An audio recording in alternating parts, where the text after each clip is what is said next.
Nice to be here. What a beautiful, beautiful facility you have here. You're so lucky to have such a beautiful place to come learn and play music. I wonder if you could all hear me without the microphone. You hear me still? Yeah? Okay. Then we'll do away with the microphone. And I'll just talk like this. Is that okay? Great. All right. Before I get started today, I just wanted to mention to you that when you're talking with me today, and I'm hoping that you all will, if you'll speak really clearly, as you just saw, I couldn't hear a thing that he was saying, because I was born with yellow fever, and it's a product of that era in the 40s and 50s. I'm from the 50s. And so my mother had yellow fever when she was carrying me. So when I came into the world, my hearing was already destroyed by this fever. And so I can hear music really good, I can hear birds, I can hear sounds and all that kind of stuff. But the area that I struggle is the human voice, unfortunately. So, but I'll do my best to hear everything. If you just speak up clearly, I'll hear it. Okay? I'm an example to you of somebody who makes a living playing the guitar. I feed my family, provide a roof over their head, and get my children educated, put them through schools and college and all that stuff, playing this guitar. I don't do anything else. So I better have it together. A lot of people are depending on me. Okay? That's kind of like the bottom line stuff, you know. I never really had any training whatsoever. I don't read music. I make all this stuff up as I'm going along. The Indiana Jones of the guitar world, ladies and gentlemen. And so I was very fortunate that when I was a kid, that I was so obsessed with the guitar and that I wanted to play. And even though I was the youngest in the kind of my siblings, I was the kind of driving force. And my brother Phil took up the lead guitar and I became the rhythm player, and that was my main gig. I learned early in my life that I realized that I always had a vision of where I belonged. Even when I was little, I knew that I belonged on stage, and I knew that I wanted to be a concert player. I didn't know how I was going to get there. I had no plan, but I knew that that's where I had to get. And it took me all my life to get there. I've been a professional musician for 52 years, and I feel like I'm just beginning. So, you know, whatever you're having a go at, give it everything you got, but give yourself time. It takes time, you know. It takes a long time to get any good at anything. And but the reason I'm here today is purely to help you in any way I can. And whatever you want to talk about today, I'm happy to talk about. If you want to talk about technique, if you want to talk about songwriting, if you want to talk about business, if you want to know how a person like me does 300 concerts a year, everywhere from Russia to China to Italy to blah, blah, blah, I'll tell you anything you want to know. Okay? I'll lay it all out for you if you like. So, you know, performing for me is what I love to do. The reason I'm here today is because I love to play for people. You know, with the amount of awards that I've been blessed with, it doesn't, people say, how does it feel when you win blah, blah, blah, and you get this and all that? I never think about it because I'm busy trying to get good at this.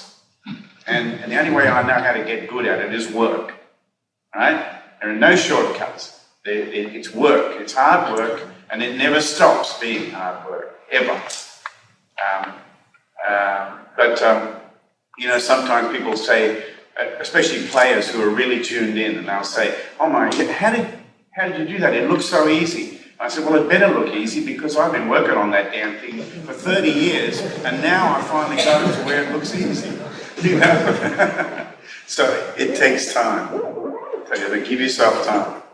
The problem with the world these days is that we get everything now. You know, we want a song, we go straight onto our computer and we've got that song. To do something real and do something good, you have to evolve into that player and that writer and that artist. It's not like someone's going to flick a switch and there you are. You're going to leave this building and become a star. That's not a reality at all. You're supposed to leave this building a more knowledgeable, experienced musician, ready to go out and do something great. And learn from people like me, the ones who've come before you, the ones with the grey hair. They're the ones who know, okay? And the ones with no hair know as well. That's what I'll tell you.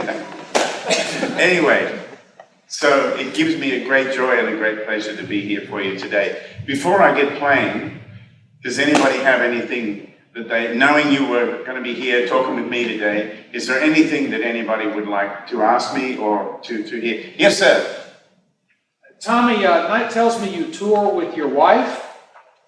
No, she's not my wife. She's my girlfriend. All right, good enough. Could you tell these fellows what it's like to try to keep your personal life together when you're playing 300 gigs a year? Okay, that's a very interesting thing to say. Clara and I have been together for 2 years. I was married for 15 years, and it was difficult.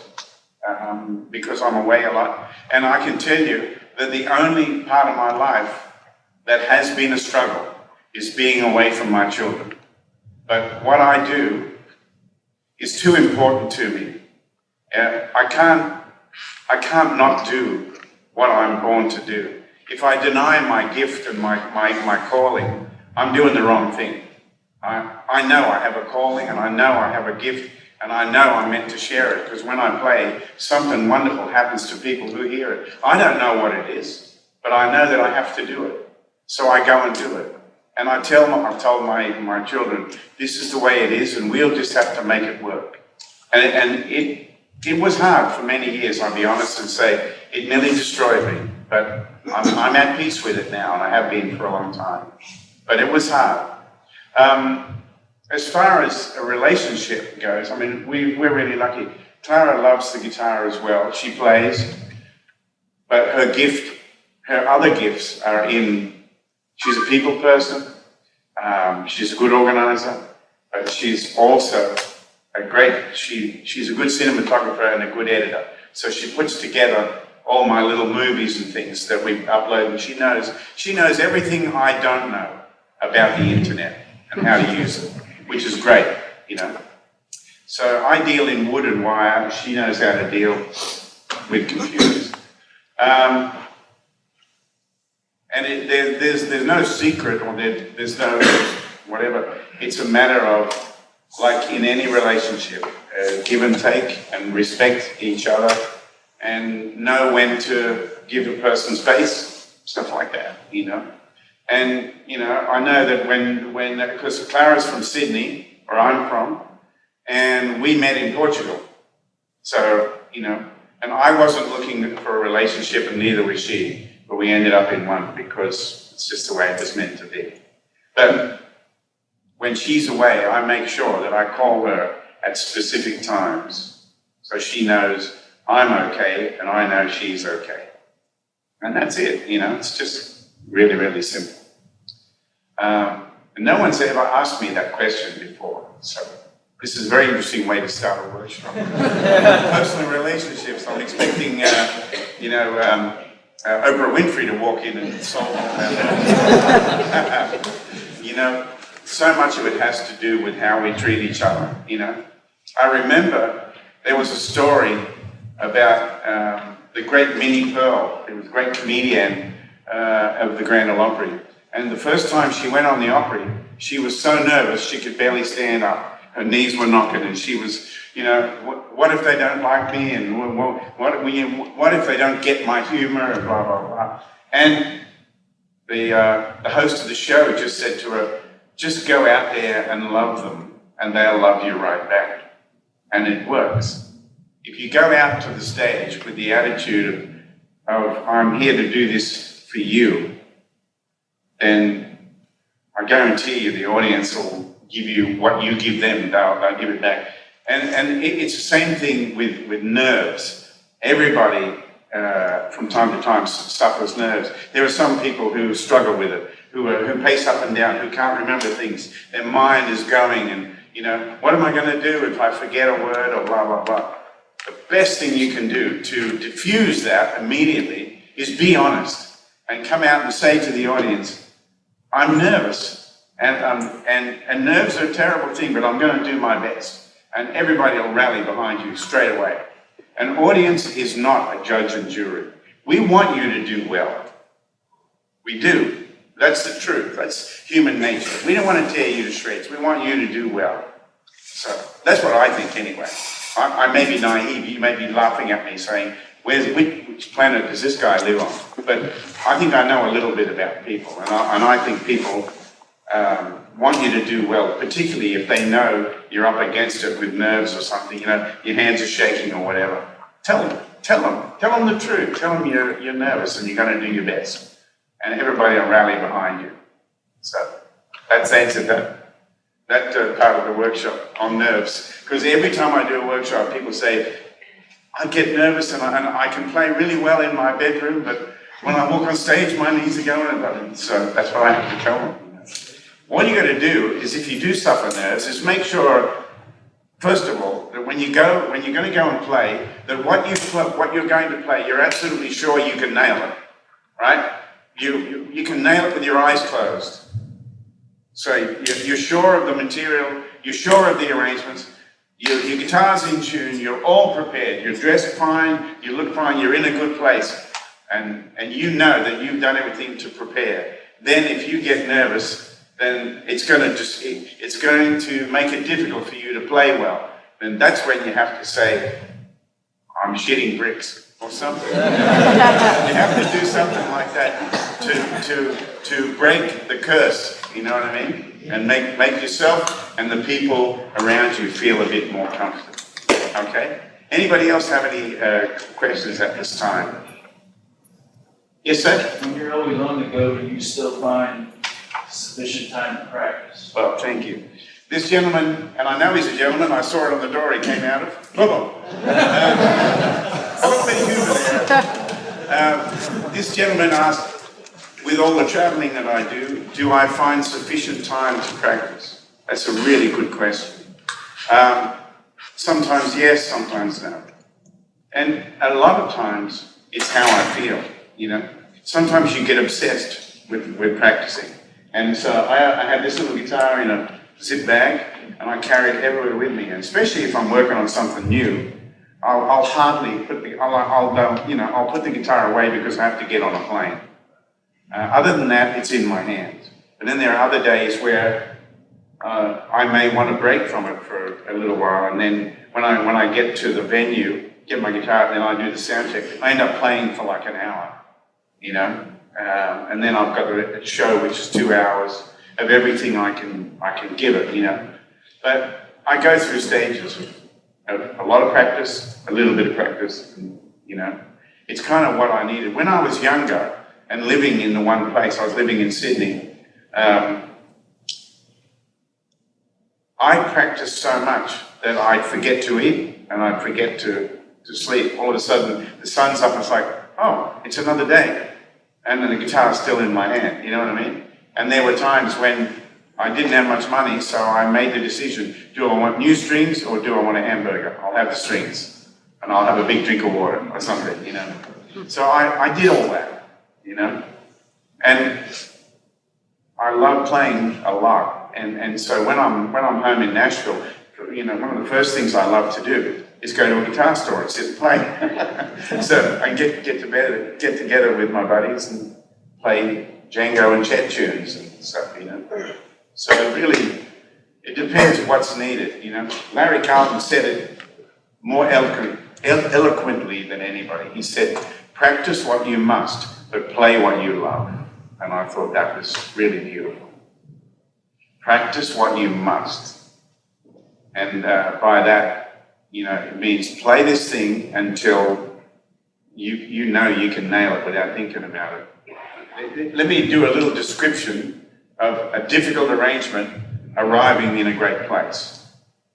So I start working on the Beatles song, Lady Madonna, and I know that I've got to go dun dun dun dun dun dun dun dun dun dun. I've got to keep that going and find a way of going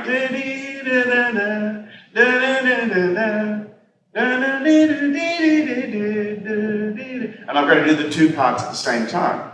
So here's what I do. I work it out really slowly and methodically until I know I've got it right. But I'm still struggling so much with it. So now, once I'm sure that I've got all the fingering and the positions right, and I know it's all working in real slow motion, I then start playing it and working it for a few days. Every time I pick up a guitar, that's all I play. I don't play anything else, because I'm training my brain and my hands to do this new skill. Because that's what we're doing. When we learn a new arrangement, we're learning new motor skills. So it's not just a song, we're learning to teach our body how to play this music, right? So we start out on playing Lady Madonna. I've got it to where I can play it in time, and I start playing it with this. I always carry a metronome and practice with it. So now I'm playing Lady Madonna in time. Dun, dun, dun, dun, dun, dun, dun, dun. And I'm practicing and practicing and practicing. And when I record myself and have a listen, it still sounds a bit mechanical. But that's okay, because it's new skills. And when I've practiced it enough, that's the magic of practice, right? What happens is I reach the point that whether you know it or not, that we all live for, and that is, I stop thinking about the skills and start hearing the music. So I practice it so I don't have to think about dun dun dun dun dun. So when I play the song now, all I think about is how do I want to make the melody feel? Because everything else is taken care of. So now this new skill, all this intricate stuff is easy, and all I'm thinking about is the feeling of it, because I've put in the work. So let me just play it for you, and I'll show you what I mean. So when I'm playing the song, I'm thinking about the vocal. Lady Madonna, children at your feet, wonder how your moves to make ends meet. How do I want to make that feel? That's what I'm thinking of. You know, I've already done the homework and the practice, got the motor skills together. So, let me play a bit of it for you.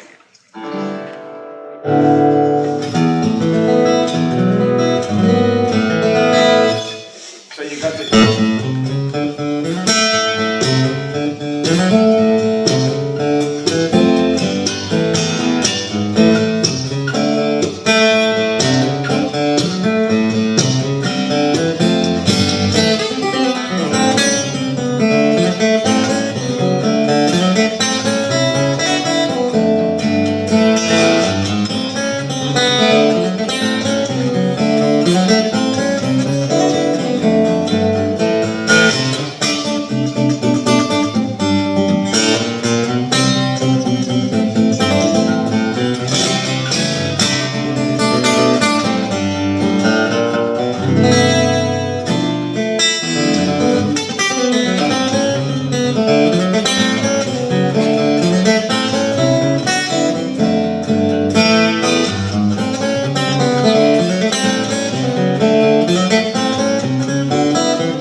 I've already taken care of that. What I'm thinking about is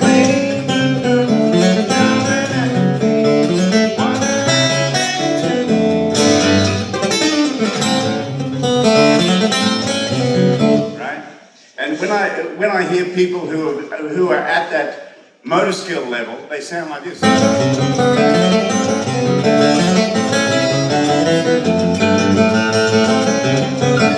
They play everything too fast, and they forget about the feeling of the melody. And just go back and listen to Paul McCartney just for 2 minutes, and it'll put you right in the zone.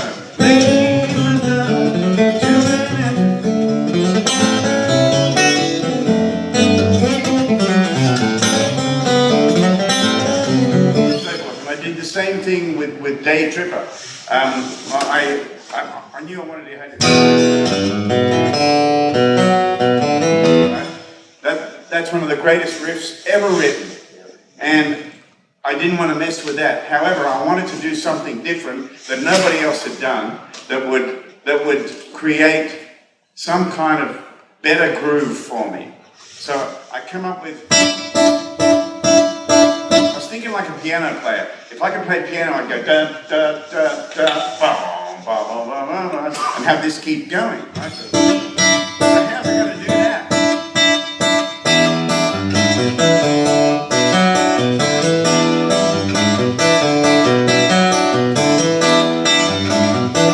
That's the hardest part, is keeping that thing constant, right?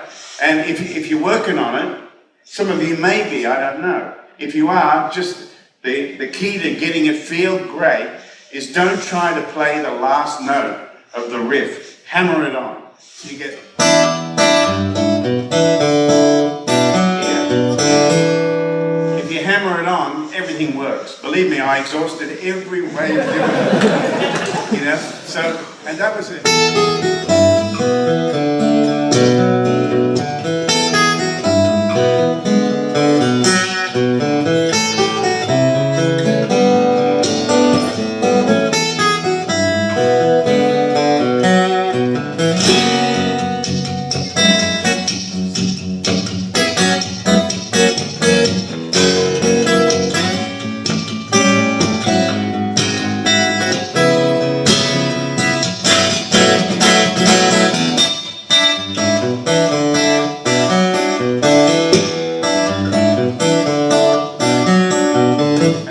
Ideas that I came up with, but I had to practice them and play them a lot before, to me, it sounded like it had real feeling. You know what I mean? Because Beatles music is actually really based on R&B. Those guys were totally into R&B, Little Richard and stuff like that, right? Ray Charles, they were the influences. And you can hear it in their writing. And so I try to approach it like that, you know? Like when I was coming up with the Lady Madonna idea, I was throwing these kind of Ray Charles licks.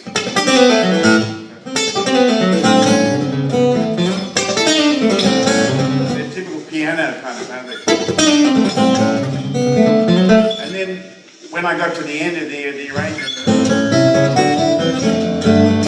I decided that I wanted to do something that sounded a bit like Leo Kottke.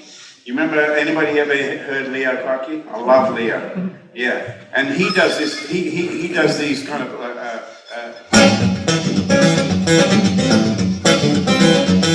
And they were way ahead of their time. These are from the '60s, and he was doing all that funky stuff way back then. And I thought I wanted to do something along those lines. So at the end of Lady Madonna, I go into this funky kind of rhythm thing. So like.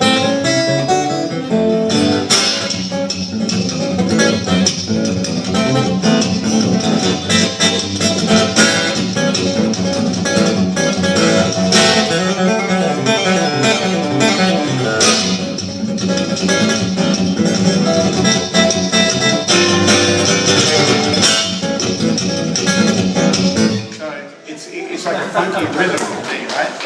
And that was just an idea of mine.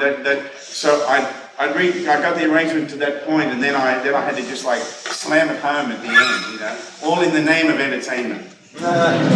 So that's kind of like some of the more complex arrangements. And getting back to what this gentleman was talking about, practice. You know, I've been playing those things.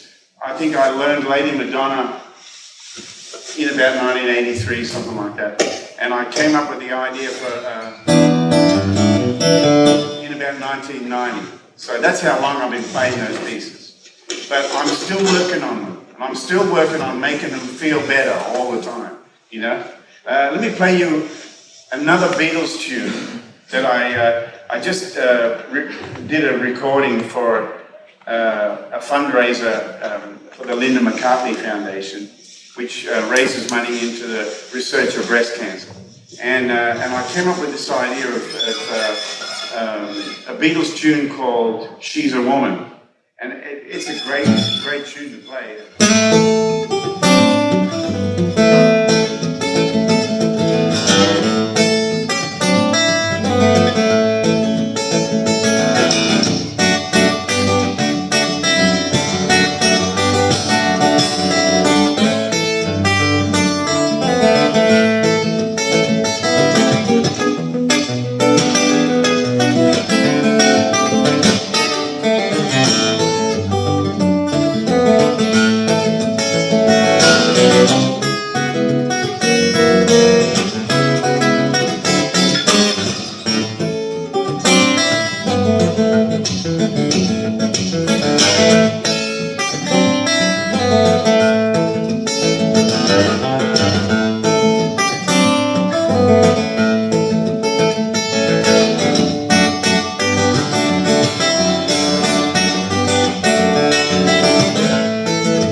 I found a way of making that kind of almost sound like a boogie-woogie piano player, you know.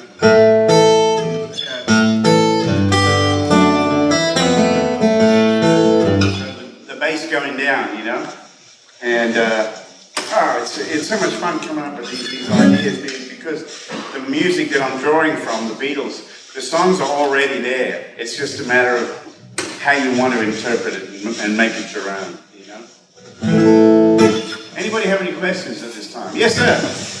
This is Lindsay. I understand that you grew up performing live, and I was curious to know what your feelings were about transitioning into a recording performance. It's exactly the same. It makes no difference to me. When I go in to record, like for instance, my album Only was recorded in 2 3-hour sessions. Everything was one take. Because I wrote all the songs, I was prepared, I knew exactly what I was doing. For me, it's a joy to record because of my hearing. I love wearing headphones and I love being on good microphones and the nice reverb. It's heaven to me. So I can play that much better when I can hear everything perfectly. So for me, it's a great pleasure to be in the studio. You know, if I could have that atmosphere, if I could have that sound in my ears when I played live, who knows where I could take it. You know, but you know, you kind of, when you travel like I do and play concerts like I do, you have to keep it as simple as possible. You cannot be relying on a lot of equipment, all right? I carry this little amp. That's how I'm getting my sound today. You see that little amp? That amp does everything. It gives me one great sound. That's my amp. That's my stack, man. And, yeah. I have that, and for my stage setup, when I'm playing concerts, I have a little preamp thing here made by the same company. It's called a colorizer. And basically what it does is it gives another signal. It gives a direct signal from my guitar into this colorizer, into the PA. So it has two functions. I can turn it up or turn it down. It's my volume control. Or if I want to add more bass, I can just go boom, like that, and just turn it up. And it gives me a more trouser flapping bass when I play like a Merle Travis tune. I want to get that boom, boom, boom down the bottom end. I just crank that up. The sound man doesn't have to do anything, you know.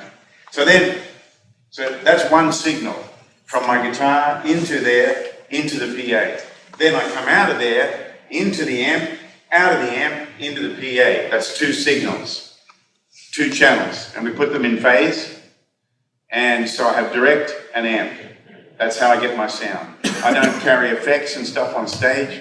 My sound man who travels the world with me brings in reverbs and delays when I need them, if the song suits. But I'm basically looking for one really good sound. And then I feel like I can do anything. But it's got to be a good sound. So what I'm doing today with James is I'm playing through my amp, and we're taking a line out, and I said to him, just put it flat on the desk. He did. We brought the fader up, and we both agreed, okay, the sound is good. So there it is. Kid compact, straight. Now this guitar has a microphone here, right? And my microphone is flat out on 10. And the pickup, which is right there, is on 10 as well. That's how I get my sound. Everything, I drive this thing like a Ferrari.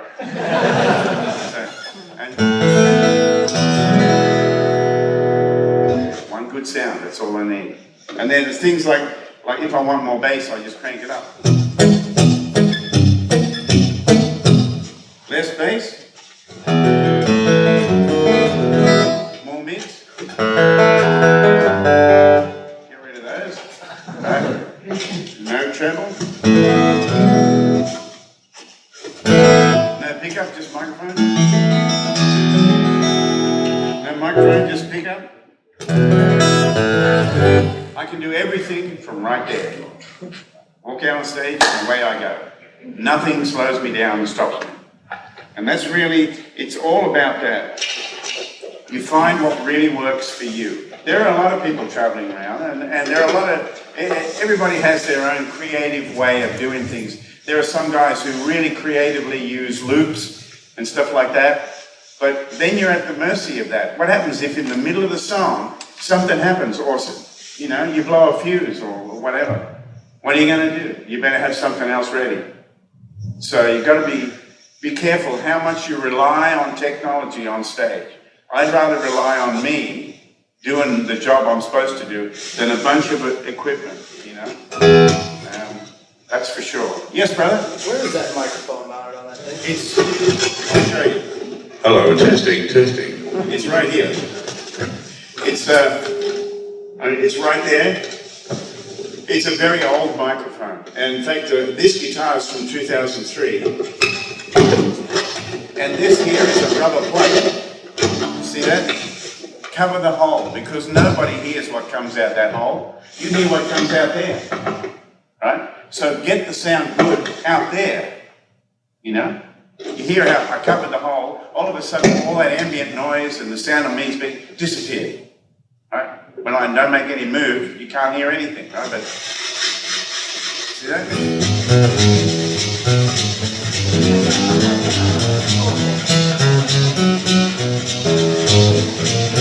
Yeah,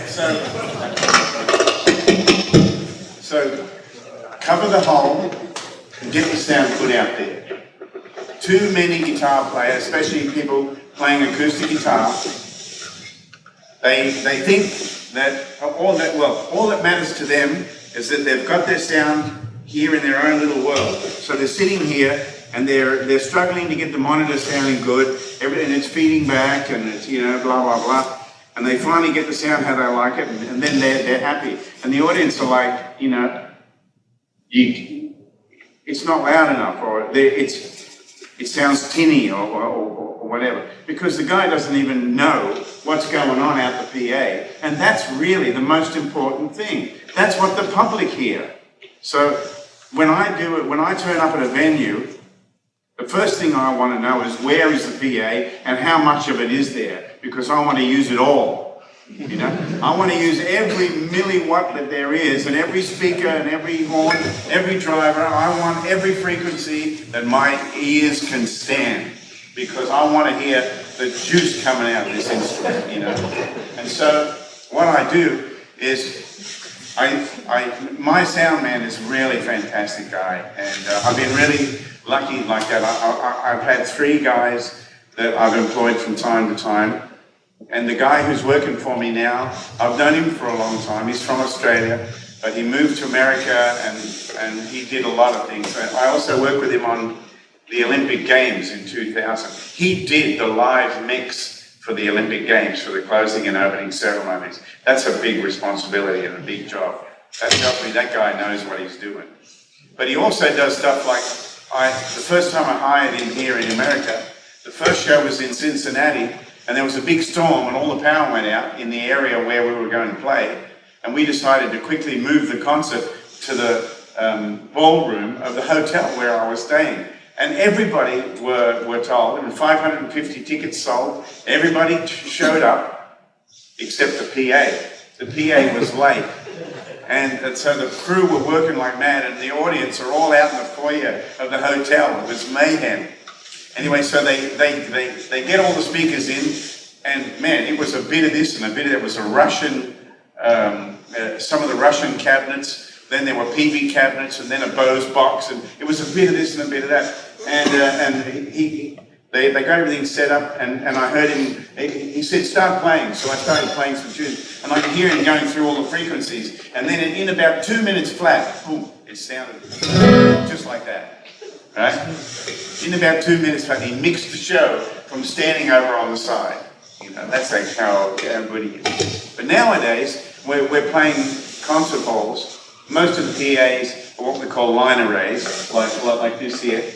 And so they come like this, and they're very efficient.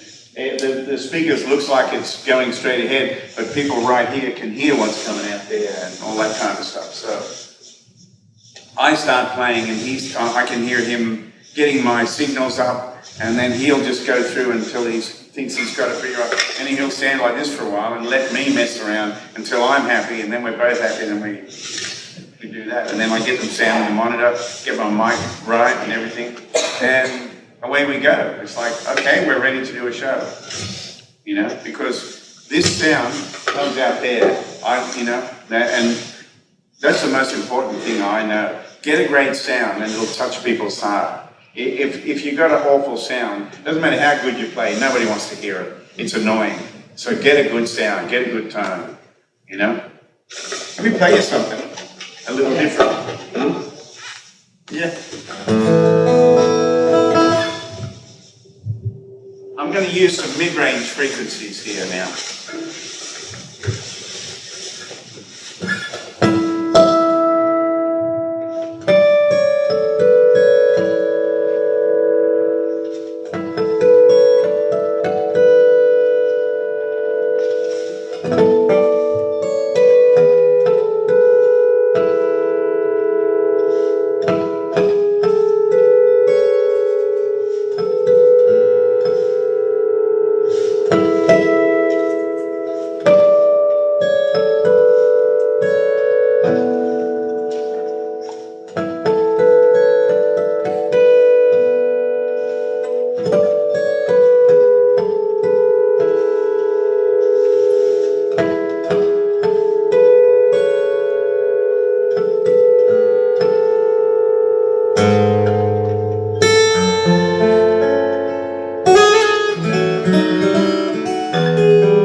and fingerstyle stuff?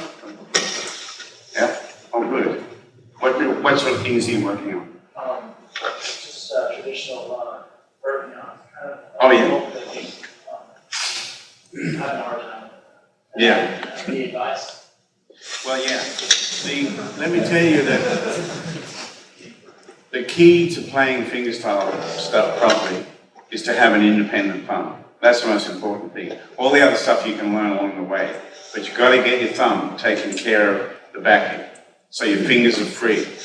The biggest mistake that people make that I've noticed in my lifetime is that those people who want to play, you know, tunes like Burt Dance tunes,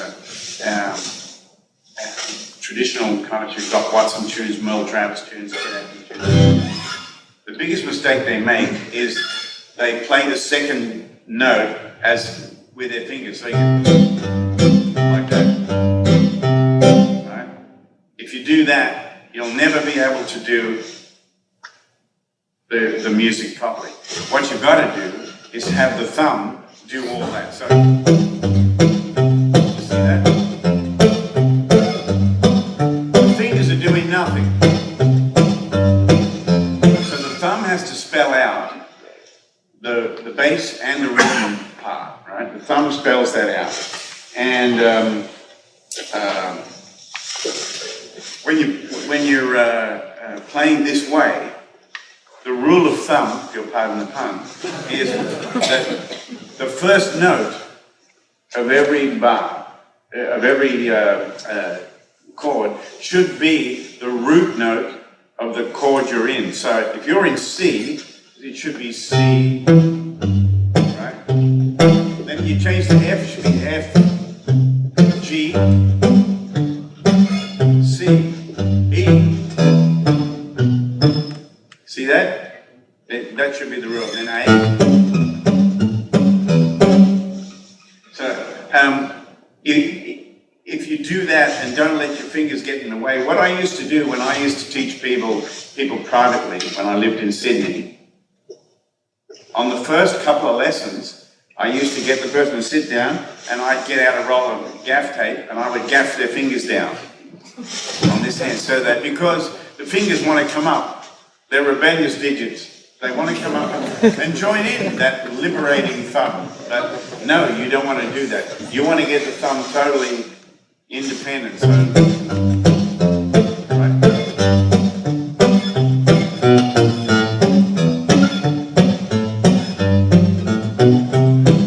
And that same thing applies to, it's the same principle. You can't go unless you've got an independent thumb. You'll never make it. So, I'll get to it in a second. So I'm going to give you the steps now, if you can remember these. I'm going to give you the steps, and if you methodically play through these steps and don't quit on it, you will be able to play in this way. I guarantee you. But you've got to take the steps, right? So the first thing you do is put your fingers down and leave them there. And I take a little bit of the note out just with the palm of my hand here, so you don't get. So the sound I'm looking for is boom, chick, boom, chick, boom, chick. You can do that, right? Right. That's step one. Step two, you leave your pinky down as your kind of anchor, and then with your three fingers, you spell out the chord every bar while keeping your thumb going. So you've got this going, then you do.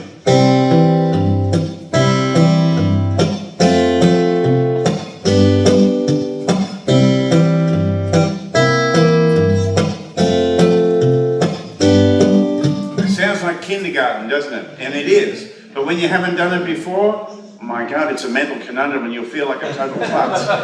But give yourself time, because you're learning new motor skills. And your hand doesn't want to do this because you've never done it before. So give it time, okay? So the first step is just the thumb. The second step is just spelling. Try to keep the thumb going, right? Okay, when you can do that and tap your foot at the same time, keep a groove, you're ready for step 3. And step 3 is, with the fingers, we play a little accent beat with the chord like this. This is what the fingers play. 1, 2, 3, 4.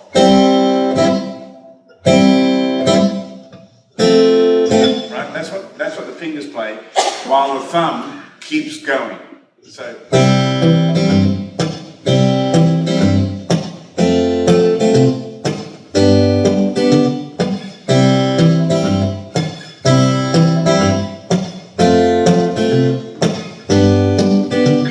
Start doing this, believe me, your hand won't want to do it. You'll say, what the hell is this? But if you keep doing it, eventually it'll kick in, because the fingers are doing something against what the thumb is doing. And that's the whole idea, is to get them separated.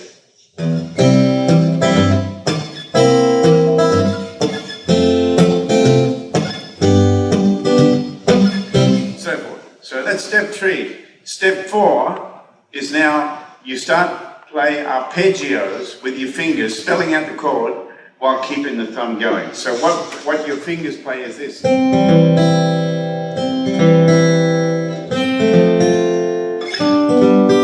then the thumb goes.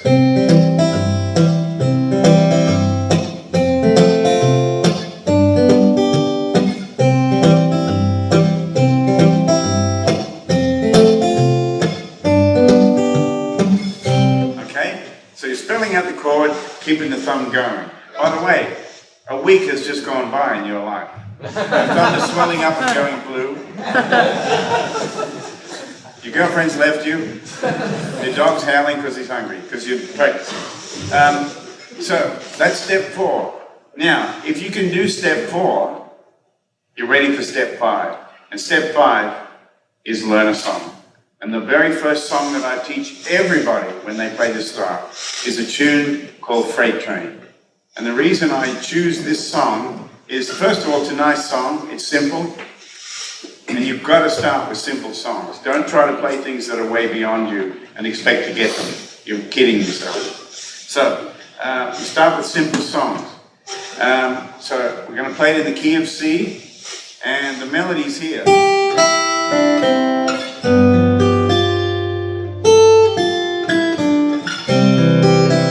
So you work out how to play the melody. I got a sneeze coming.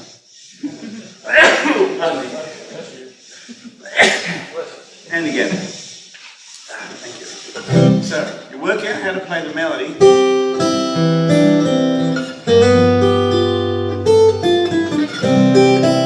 E.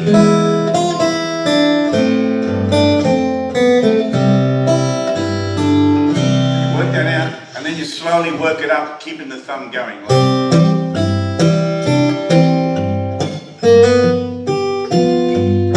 Leaving the space for the melody, keeping the thumb going. And it'll sound very mechanical for a while, because it is. It's motor skills you're learning. But then, as I said to you at the beginning of our class today, it's a great joy in your life when those skills start turning into music. And you'll get that feeling. It's like, oh my goodness, it's starting to sound like, like it's music.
On the end.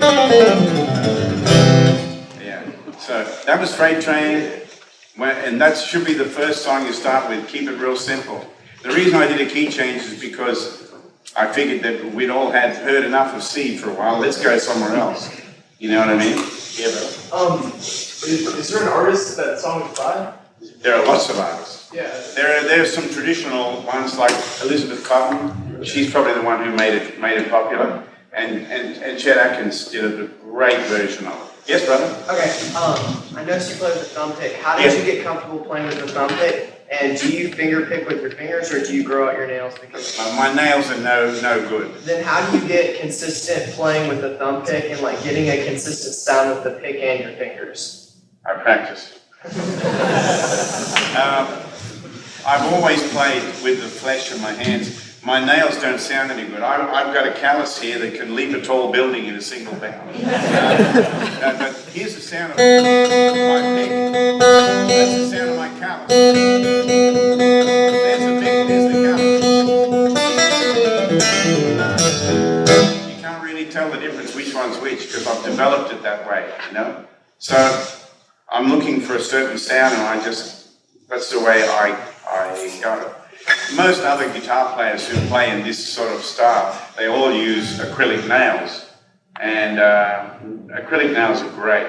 They're real durable, and you can get them real big, like a big pick. They got such a good sound. I remember meeting James Taylor a few years ago and watched him play up close, and he had these beautiful big nails, and he just barely touched the string, and the sound was amazing. So a lot of people use those acrylic nails. You have to find what works for you. This is what works for me. It may not work for you, you know. I don't use a pick. I don't use a thumb pick in all my songs. There are some songs where I don't need a pick and I don't need a heavier bass. I use the pick when I want to get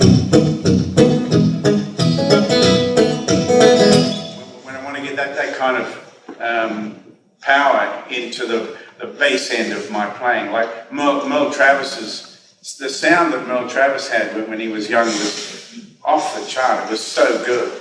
And, you know, he'd do stuff like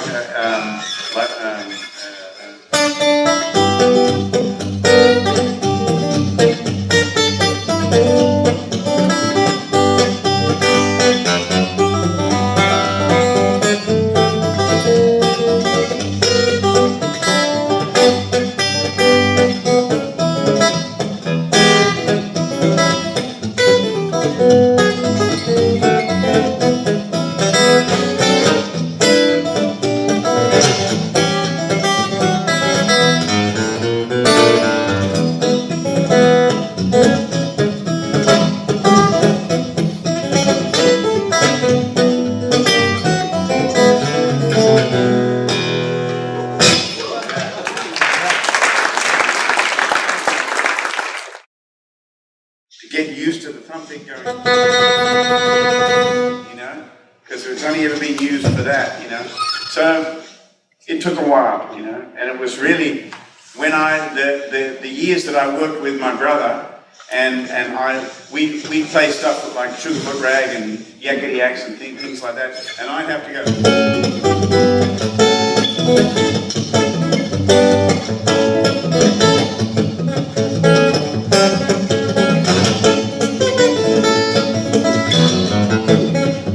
Back him like that, and he would play it, and then he'd give me a solo, so I'd have to go.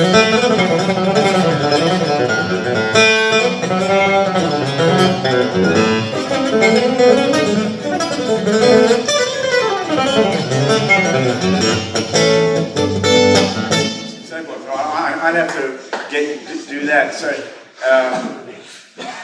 out of necessity, that's how I learned that technique. See?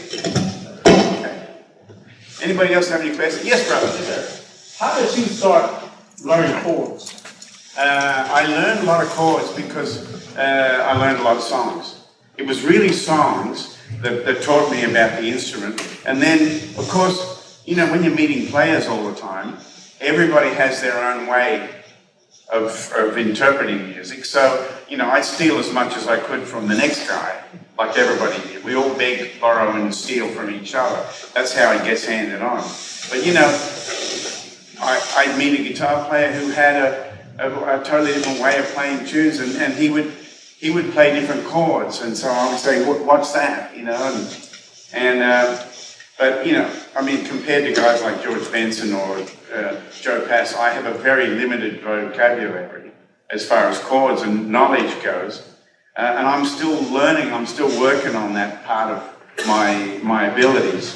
But what I've been doing lately is trying to think in the style of other players. So I'm not stuck in this cage of this is my mind, you know what I mean? I'll try to think outside of my abilities. And like when I played Secret Love before, the bridge, the song here,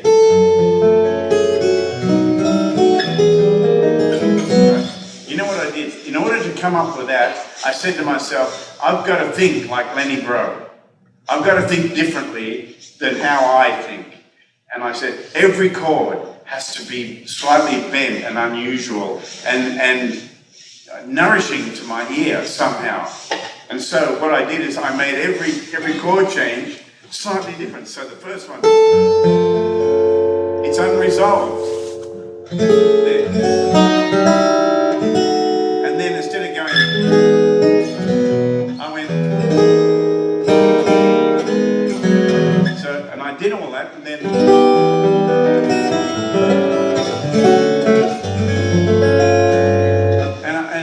you know, 20 years ago, I would never have thought to do that. But I made myself do it, and I was really surprised. And I liked it so much that I put it in the show and I worked on it. So I forced that change. I forced myself into thinking that way and taking those chances, you know? So it's like, how can I make something sound different, you know? I'm one of these players that if I don't get it immediately, I will just keep digging until I'm satisfied. You know what I mean? I won't stop digging at it and playing it and looking for it until I'm satisfied. And so there are other guitar players like Frank Vignola, Jimmy Bruno, the more jazz guys and the guys who can sight read and who can tell you, you know, why that mode works with that chord and here's 50 different ways of playing over that. You know, I don't think that way. I'm a songs player, you know. And so there are guys who can help you with expanding your knowledge. There's a really good book if all of you want to expand your knowledge on chords. There's a book that's been around since the 70s called Chord Chemistry by Ted Green. And that is one of the greatest books ever written for guitar players. Chord Chemistry by Ted Green. I learned something from Ted Green that I've always been grateful to him for. There was a Sinatra tune called Watch What Happens, and everybody played it in E flat, so I learned it in E flat. Right? I'll play a little bit of it for you. And the song's in E flat, the bridge is in G. Right? So the melody goes, let's start believing. Let it fall, let it end. Let it touch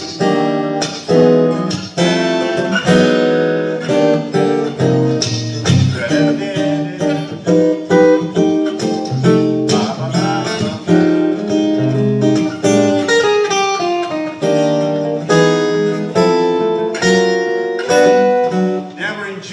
We went up in semitones. Watch what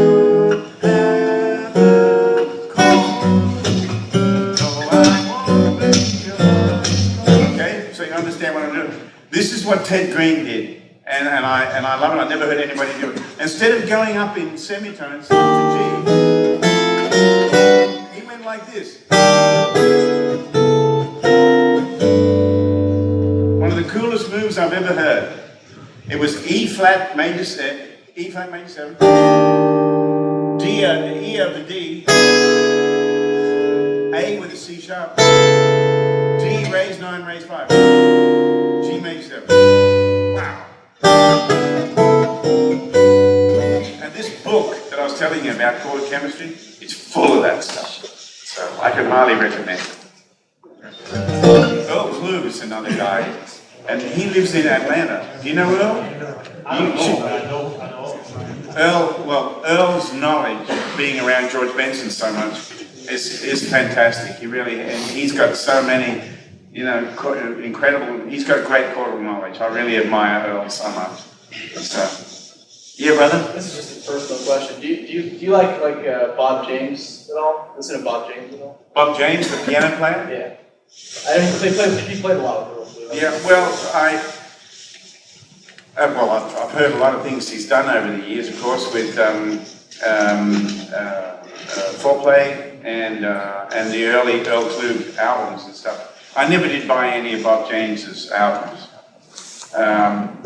because I was more interested in as a piano player. I love Elton John and Billy Joel. I like those style of players.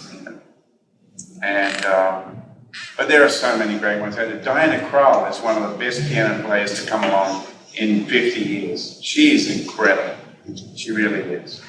So, but there are so many great players. And in fact, piano players have inspired me probably more than guitar players.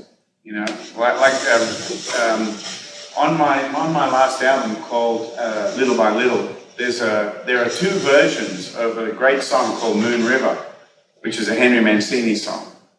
And I stole this idea from a piano player. It was at an airport somewhere, and I heard this piano playing, and he's going, right? And then it goes, the piano player went, he just moved down in tones. I went, wow, what's that?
Could you tell us a little bit about cascading harmonics and how you get them to ring out and so forth? I don't know if that's... Okay, will do.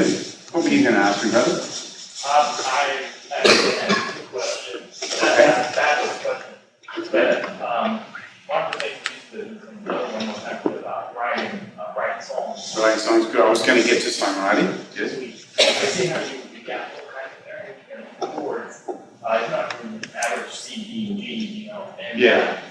Do you ever harmonize the scales in order to find what works next, or is it just literally playing songs? I never think in scales because I don't know any theory about it.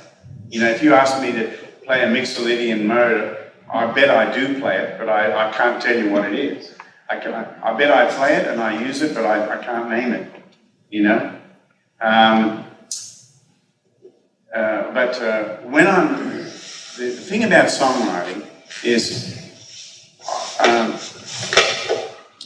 in order for it to have power and to have emotion, there has to be a certain thing happen between a note and a chord, a melody note and a chord, you know, and that causes us to feel something.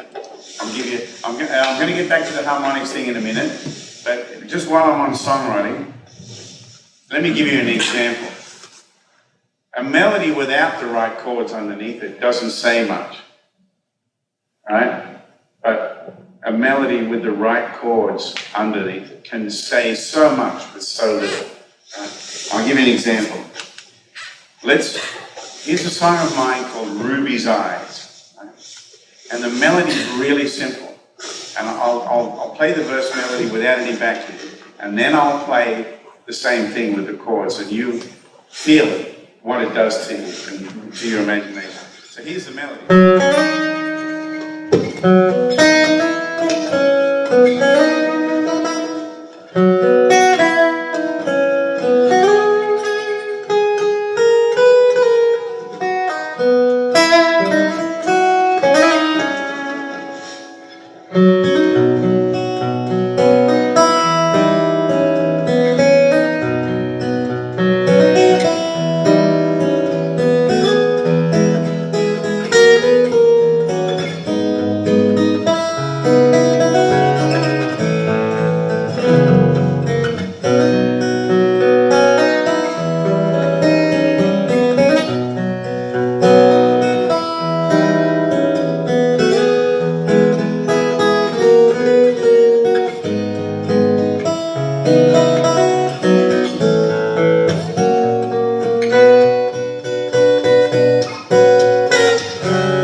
First played the melody, it didn't say much to me, but the moment I put the right chords around that melody, it immediately started telling me a story. It started to take me somewhere, and that's the power of a note against the chord.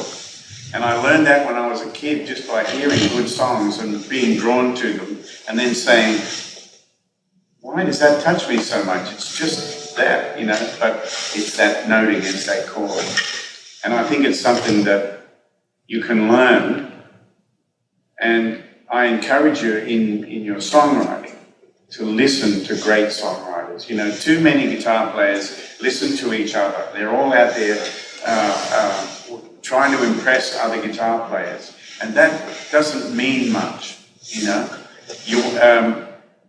What we need are more good writers. That's what we need in the world. We need people who are writing, still playing the guitar, but writing music that will get to the masses. That's why I'm only interested in listening to writers and stealing as much as I can from them, whose music moves the world.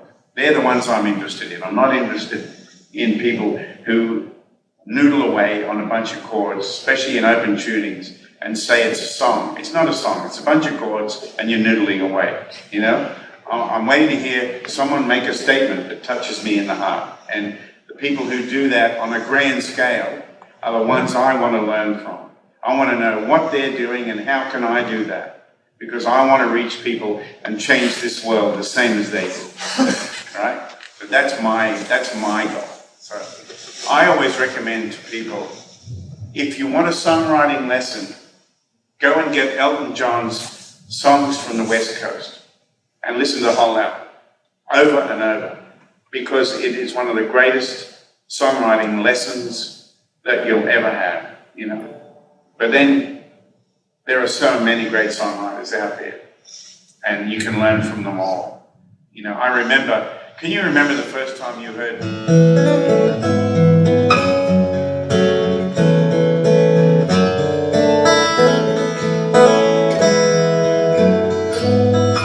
Now, what about the bridge in that song?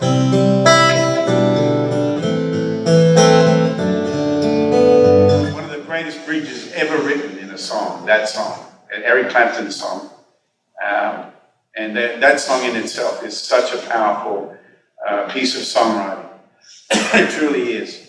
And that's who I want to learn from. People who, like I said, who move the world. They're the ones you got to learn from. Because they're doing something great. And they're the ones to learn from. And the fact that people are still studying Mozart and Vivaldi and people like that goes to show you how good their music is, you know. So, but you have to find what works for you. But as a songwriter, I never think like a guitar player. I never ever think, well, I'm just writing a piece of music for me to play on my little guitar. I never think that way. When I approach a song, I'm trying to tell a story, and I want to I'm writing a song for a singer and a band. So the melody must be like what the singer sings, and then the band are underneath. You know what I mean? Let me give you an example. Shall I play you something I've just written? Yeah. Okay. Right. And what I did when I wrote this song is I thought about the Beatles and George Harrison, and I'd been watching the George Harrison documentary. But you know, I started writing this song because I was thinking about Kev Moe and what a beautiful voice he's got, and how his guitar style and his voice are like almost one instrument, you know. So I got this idea of how Kev would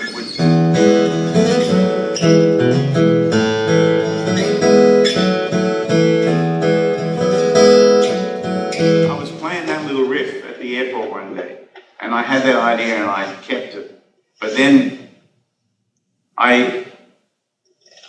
after watching the George Harrison documentary, I remember I had to get in the car and drive to Liverpool the next morning. I was playing in Liverpool in England, where George comes from, and I was still in the zone from watching the documentary the night before. I started imagining playing it, you know, and so I'm driving along and I'm writing the rest of the song in my head. I got to the town, I got to the hotel where I was staying, and I finished the song off there. And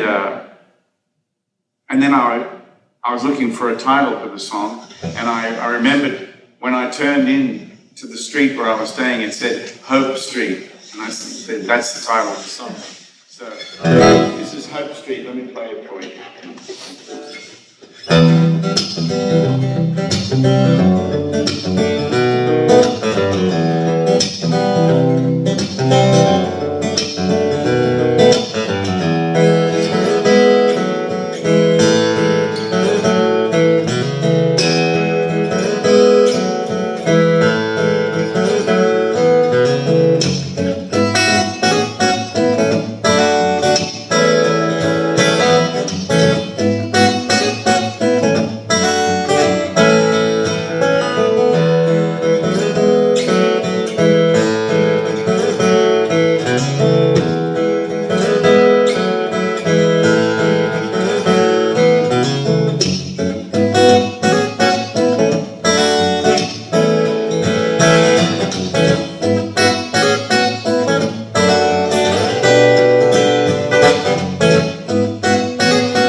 Songwriter's tools to write that song, you know what I mean?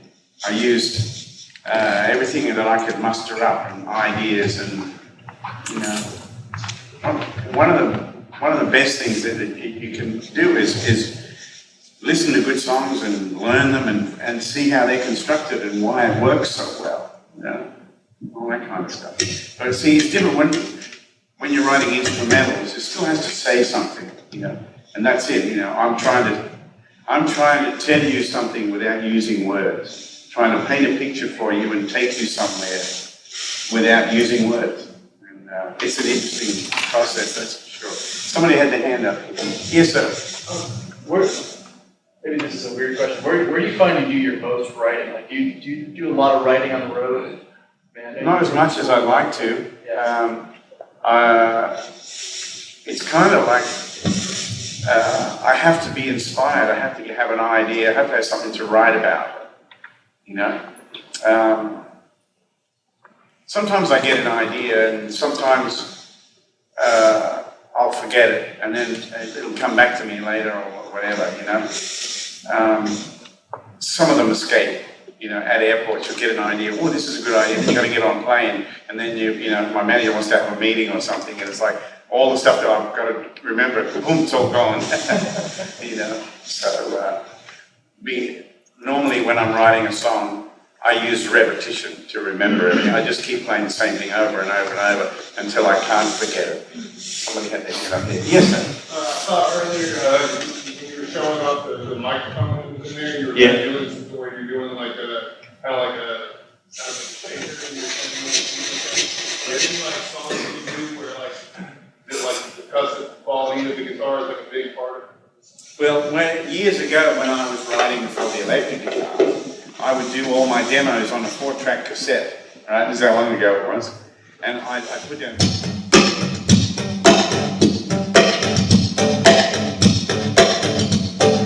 put down a groove, and then I go. Put down a bass part, and then a rhythm. Then put all that together, and then I write a melody over the top of it. You know what I mean? So I use that a lot.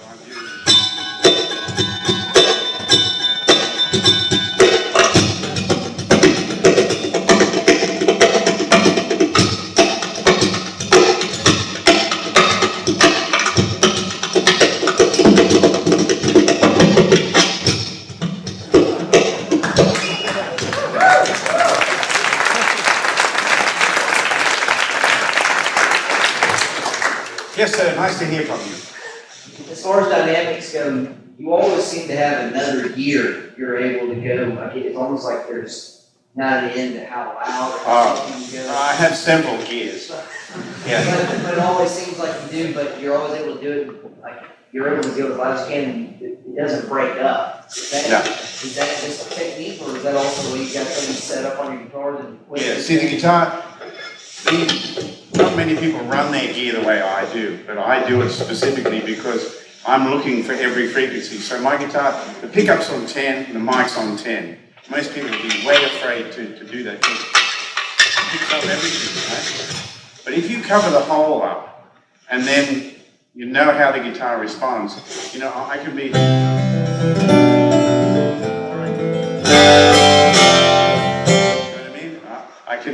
I can use dynamics to a whisper to a roar without, you know, having a volume control and doing all that.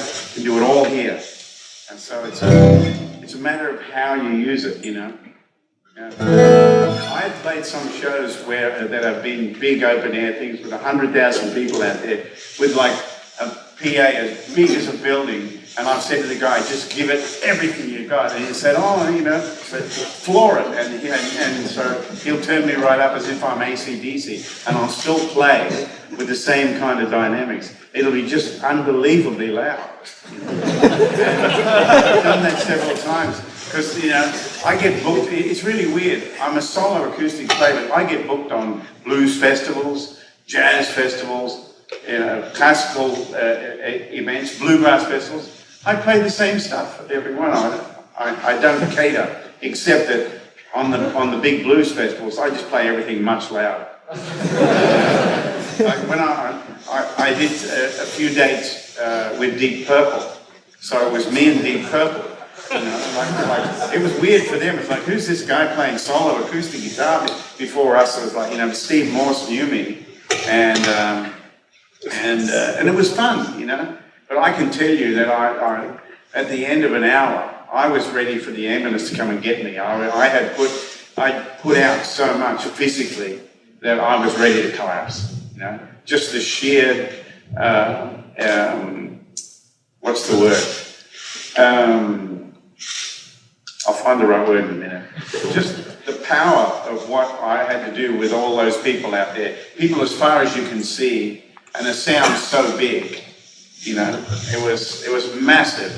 And so I had to play everything with deliberation and with power, you know, and get the audience really hard, jumping and carrying on. You know. It wasn't easy. I played Purple Haze and stuff like that. It was great.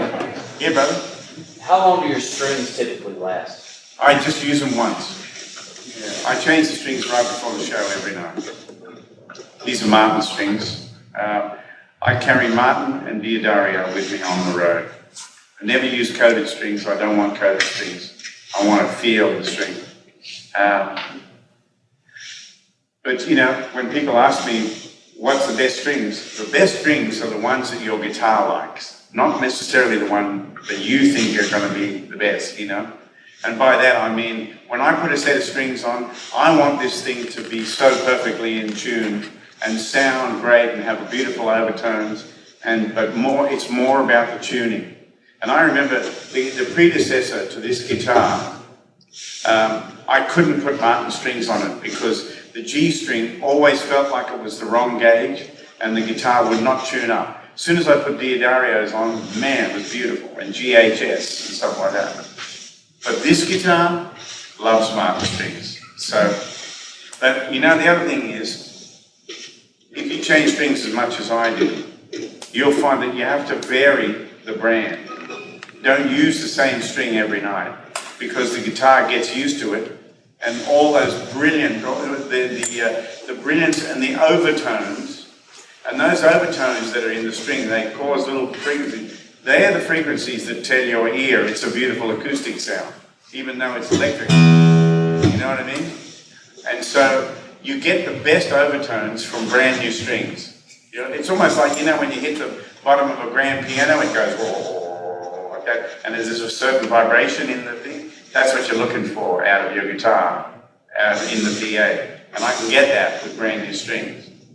But I noticed years ago, when I had a guitar tech and all that stuff, and I was playing with my band and everything, he brought the guitar to my dressing room 10 minutes before the show, like he always did, for me to warm up and everything. And I said, did you change the strings? And he said, yeah. And I said, they're dead. They sound dead, and they just had no life to them. So I said, have you got a set of Martins? And he said, yeah. I said, could you put them on? He put them on, brought the guitar back 5 minutes later. Wham, the sound was beautiful. I've been using Diodarios for so long that the guitar just got used to it. And but not everybody has those kind of demands. Some people change strings every year, whether they need it or not. Yes, sir?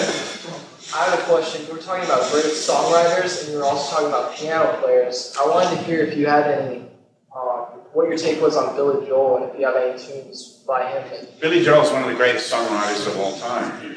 And I've listened to Billy a real lot. Yeah, you can learn so much from him. He's not just great with music, he's great with words as well. And his ideas are wonderful.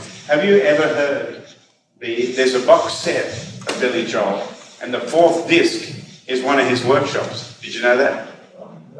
You should try and get hold of that, because he talks about how he come to write a lot of the songs, you know. I mean, some of his songs just really get me in a deep place. Like, have you ever heard the song Leningrad? Oh, it's a true story about a guy.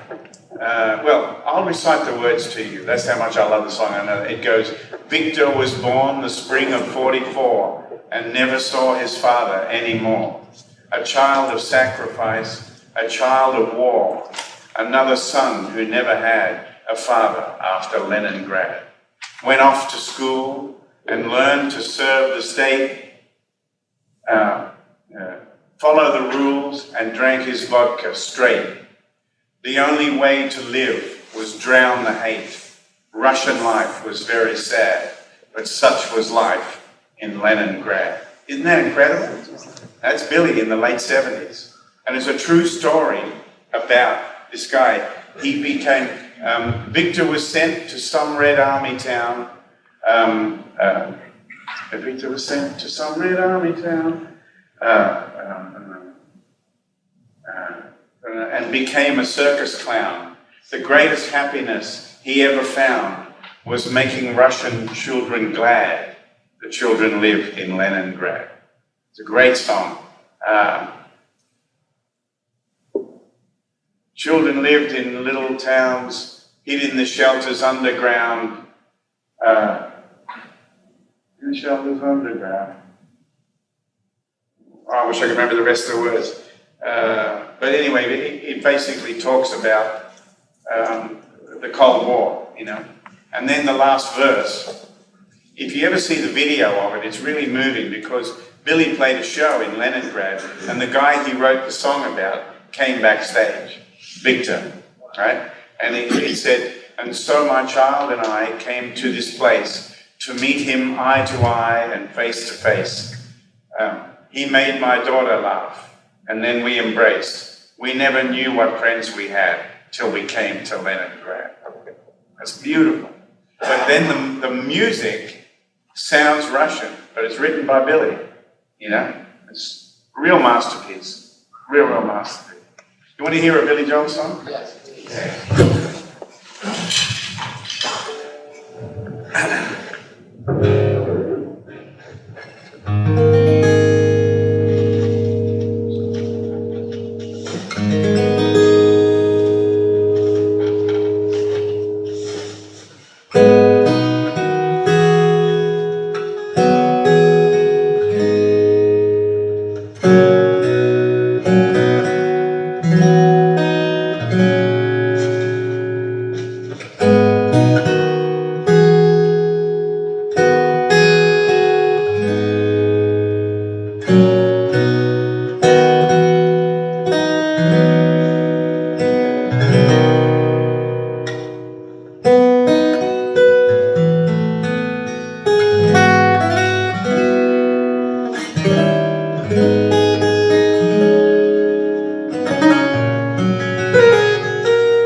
And so it goes.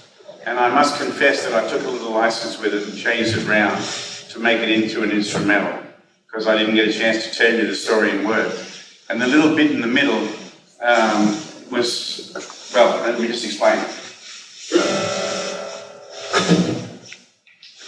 I explained this to Billy when I took the CD to him and gave him, because I recorded it on one of my albums. And I got a chance to give it to him one night before a concert in Nashville. So, this little part here.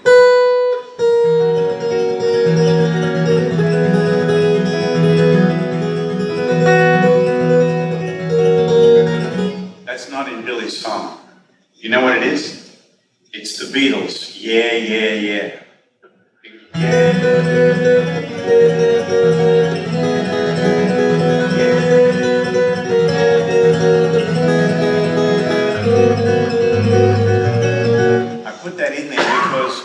The song needed a bridge. It needed somewhere to go differently from.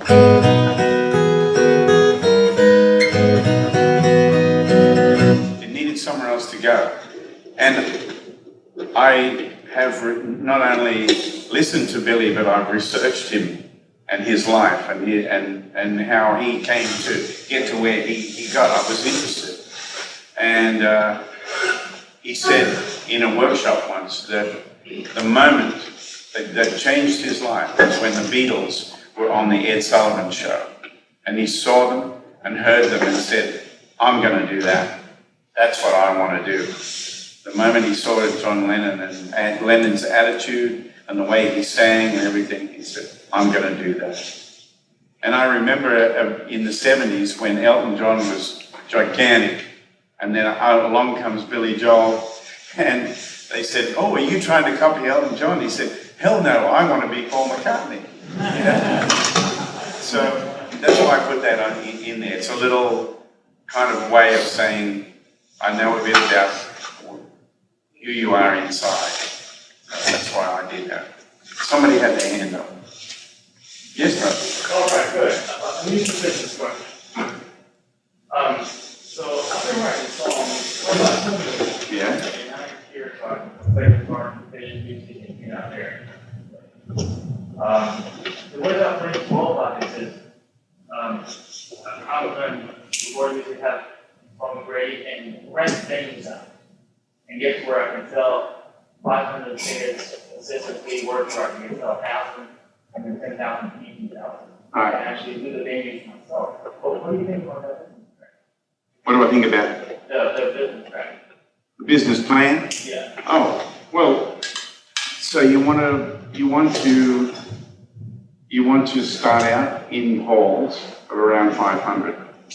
Yeah, well, to be able to sell those tickets consistently. Right. Well, it's supply and demand, isn't it? You got to create a demand. How do you create a demand? I met with this guy, Aaron Arnold. Actually, I met him here at one of the workshops. He's working for again. Yeah. So he can promote music. I'm going to cater to the Santa Claus market. Oh, yeah. Santa Claus team on the first here. The next one comes here more often, but within they do come and sell out immediately. Fantastic. And so I'm trying to make that kind of scene here. I had a song with Miguel Bose. Yeah, I did. He's a huge one. Yeah. Well, really, what you've got to do, first of all, is have something that people will be willing to pay money to come and see. So that's demand, you know. So you've got to create demand. So you've got to get yourself, what do you call it? Exposure on the internet, exposure in newspapers, magazines, that kind of stuff, and get people talking about you, you know, because it's all, a lot of it, unless you have a song in a movie or you've got a song on the radio that's a big hit or that, you know, that the people are really crazy about, then, you know, you've got to find another way of building an audience, you know. And I'm actually a classic example of that. When I came to America, nobody knew me. I came here as a songwriter in 1980. Right? I came here to learn the craft of songwriting, and I signed with Universal Publishing in Los Angeles, and I came over here and I started writing songs, song after song after song. Half of them were rubbish, but I was learning from other writers. I was learning about what makes a good song and all that kind of stuff. And then eventually, I had a song on a Sheena Easton record. I had a song on a Olivia Newton-John album. And so I started to make inroads, and people started to get to know me. And then I started gigging in LA. I started playing the baked potato, small places, you know. You want to start, you got to think, you got to start small and grow, you know. So, and I'm still, I would still love to have a song in a movie or something like that that would get me more to the masses, you know. But it really takes time. You got to be willing to be in there for the long haul, you know. And there's been many years of playing small places, you know, many years, and building it up. But you know more about the Spanish market than I do. When I go to Spain and play, I play concert halls in Spain, and I love it. It's a great country. But I do it the same everywhere, in every country. You know, you find a promoter and all that kind of stuff, and you get a contract and a guarantee and everything. You know, they advertise, and you come in and play the concert, and he does well, and you do okay as well. So, you know, it depends what your vision for where you see yourself. You remember one of the first things I said to you all today was, when I was young, I had a vision of where I belonged. I didn't know how I was going to get there, but I knew that's where I had to go. And I'm still doing that. So, it's a matter of supply and demand. Yes, brother? So was that, I saw you did some videos for Reddit. Was that part of your marketing approach? That was Clara's idea. She's told me about Reddit, and she said, why don't you ask people to vote on what they'd like you to arrange.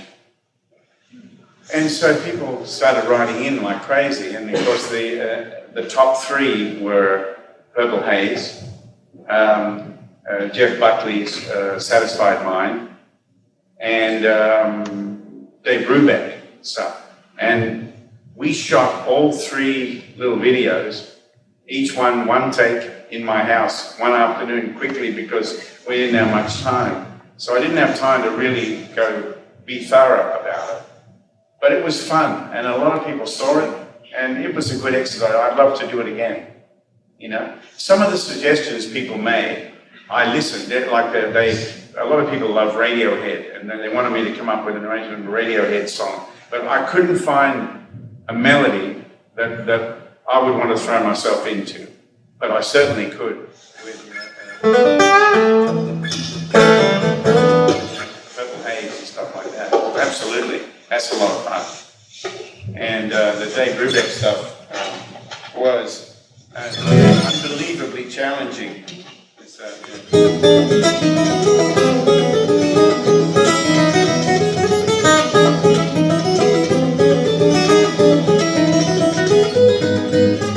All that stuff, and then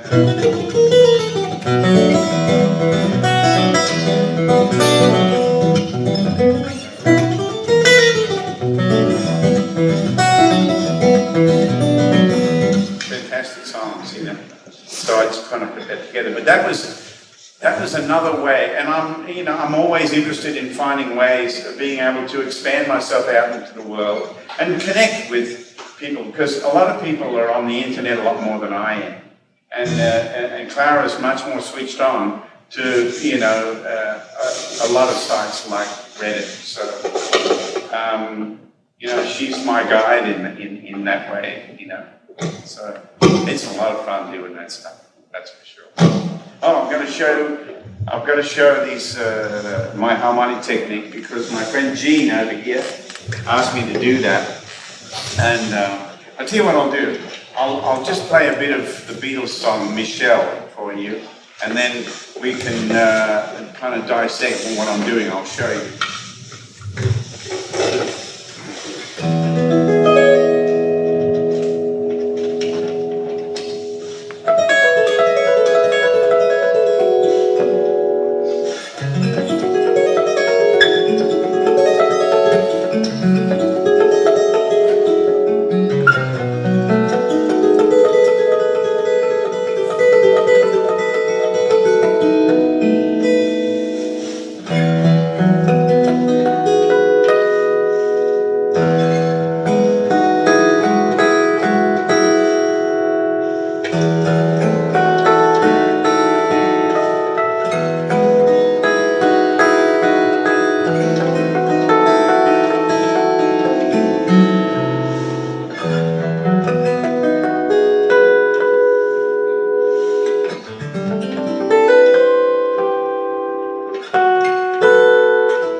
That arrangement didn't happen overnight either. And, I started coming up with that stuff in the 70s, and I think it was about 1978 when I came up with that skeleton of that arrangement, and a lot of the positions and ideas that I use in the arrangement now have come to me in the last 20 years. But I haven't stopped playing it because it's such a beautiful melody. And you never hear people play like that anymore, Chet Atkins would do a few songs using harmonics. And Lenny Grove before that was was the true master of this style. So I just try to find songs that I know just about everybody in this room is going to know Michelle, or if not, they're going to love it anyway. So it's one of those songs. I try to come up with arrangements of songs. Like, for instance, I did Secret Love before, and then a lot of people know my arrangement of Somewhere Over the Rainbow. And I use the same techniques. And they're techniques that I got from Chet Atkins and from Lenny Bruce. Basically, what I'm doing is I'm playing the harmonic with my thumb, and I'm playing a natural note with my third finger. So basically, I'm going to use the harmonics on the 12th fret to demonstrate this technique. So, harmonic, open note, harmonic, open note, harmonic, open note, harmonic.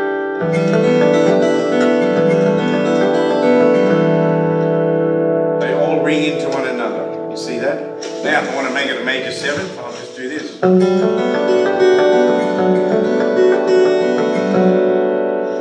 Want to make it a minor?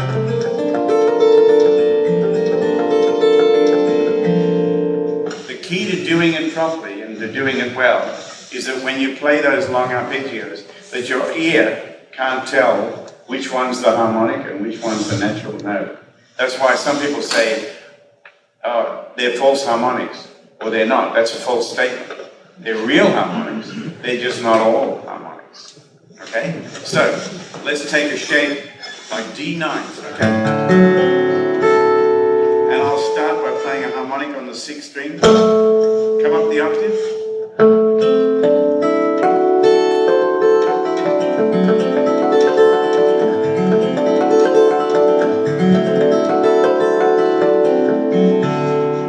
Hear that?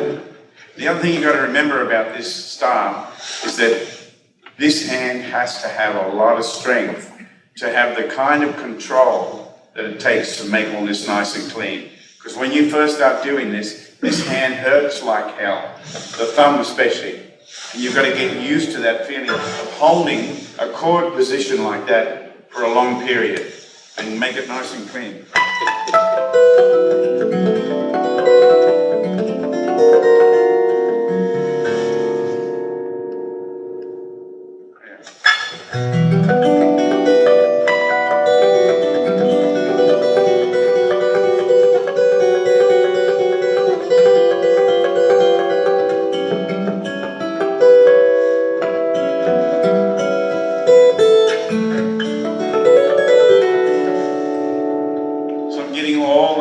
To ring into one another. The other thing I did when I started to play in this style is I brought the mid-range out, because the harmonics are, that's where the mid-range is.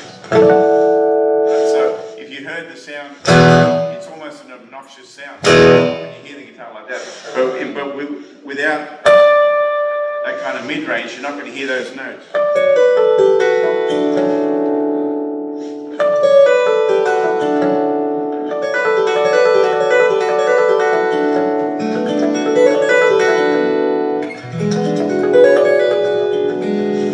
Doing is I'm coming up the octave from where I'm playing here, and I'm spelling out the shape of the chord that I'm holding. So that there's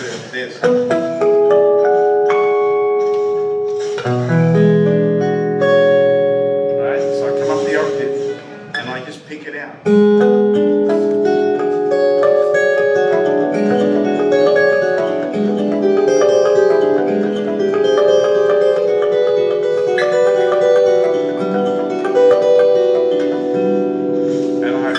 That so my eye is in, and I know to hit it dead on the fret. If you move the slightest bit either side, the harmonic will not sound properly. So you've got to practice accuracy and you've got to practice control. It takes a long time to get it that clean. And hear every note perfectly. You can do stuff like playing like scales.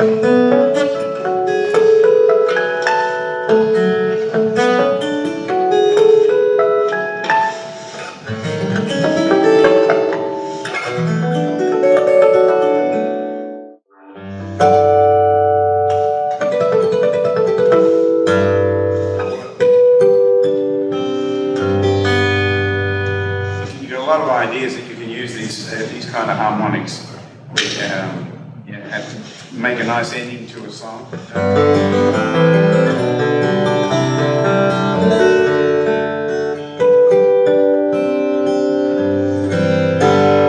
Something like that, you know what I mean? So you can find ways of using harmonics. So, any questions about that? Oh, good.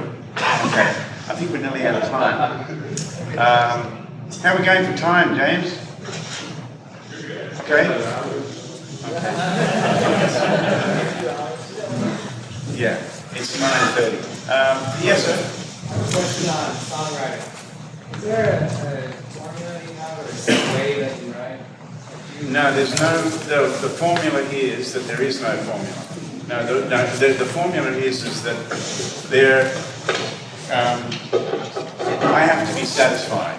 That's the main criteria. See, I don't know whether this applies to everybody. I can only speak for myself. But for me, there are two songwriters in me. There's one up here that wants to be clever, and there's one down here that must be satisfied. And I find a nice balance between the two of them. And I just try to think like I'm writing a song for a singer in a band kind of thing, you know. I never feel like I'm just writing for me to play on my guitar. The song has to say something, and the melody and the chord structure has to really go somewhere, you know. So when you start listening to all the biggies, you know, Stevie Wonder and James Taylor, all the great songwriters in pop music, you know, the Beatles are probably right up at near the top of the list. Once you really absorb a lot of that, it's pretty hard to let stuff go that is below standard, you know. You'll find that you'll get your own set of standards that you have to reach. And that certainly applies to me when I'm writing something. Unless I'm absolutely satisfied and positive that that's the best I can do with it, then I'll play it in front of people. But until then, you know. And sometimes it's good to, you know, you've got an idea, record it and put the guitar down and just be the listener. Just listen to it and see where it goes. And if it isn't totally blowing your dress up, then find out why and find a way of being up and that it does that. Yes, brother? Until you're completely satisfied, how long on average does it take you to finish a song where you're just completely satisfied? It varies for each song. Some songs happen pretty quick because you're inspired and you're really into it, you know. Sometimes you get a verse and you get an opening and it's really going well and you just can't get a chorus and you have to come back to it and come back to it until you do get the right thing, you know? It varies. Sometimes I sit down and write a song in 5 minutes. Sometimes I may write the first part and then come back to it the next day and finish it, something like that. Some of the tunes like Train to Düsseldorf and Angelina, those songs I wrote in 10 minutes. They just flowed, you know what I mean? You couldn't stop the flow of the song. And then there are other songs like Lewis and Clark, where I had the verse part, but couldn't get a chorus, and I had to wait until the chorus came to me. I couldn't force it. If there's anything I've learned, is that you cannot force music. You can't, it just doesn't happen. So you find yourself writing several at once in some cases? So you would find yourself writing several at once in some cases where you finish the chorus or No, it's just one at a time. Yeah, one idea and take it from there, you know. And I always try to make sure that as I'm writing the song, each part has to really satisfy me, you know. It's like a quality control inside, and you always have to come to that. Yes, sir. You might have to come forward if you don't mind. I won't be able to hear you. You mentioned that when you write a song, there is a message of some sort. is this the same message you're trying to deliver different ways with every new song, or when you write a new song there is a new message, and if it's a different message with every song, how do you decide whether or not it's worth to actually say it? Well, let me tell you that sometimes when I'm writing, I don't have an idea of what I'm writing about. And I'm almost playing the music saying, what am I writing about? You know? And then other times, for instance, with my song Lewis and Clark, I definitely had a reason, I had a particular purpose to write a song about what they did and the consequences of it and all that kind of stuff. It was a particular thing. There's not one song that you can, or there's not one message that goes across all the songs. Each song is an individual like us. So, but that's a very interesting observation. Some songs I've written that I've purposely written that are just love songs, songs about love and friendship and things like that. For instance, this song here.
That song came about, a friend of mine tried to commit suicide and I talked him out of it.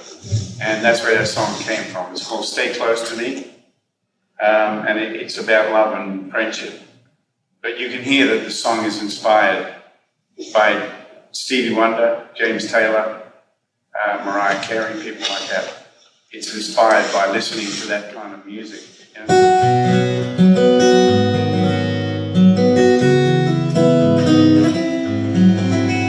Stevie Wonder was one of the first people I heard to use augmenteds and flattened fives and sounds like that. He is so brilliant at all that stuff. And he showed us a way as a songwriter. Stevie Wonder almost single-handedly showed so many songwriters the way.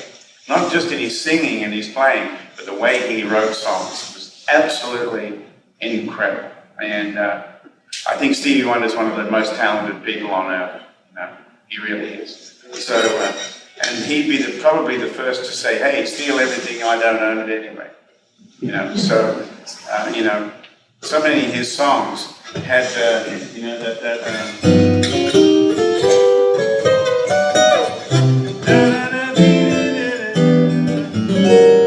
if I had never heard You Are the Sunshine of My Life, I wouldn't have never learned that chord. I learned that chord from the Stevie Wonder song, you know.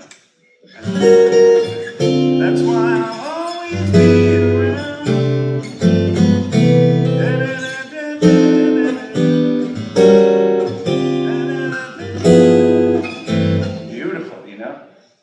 people were doing that. He was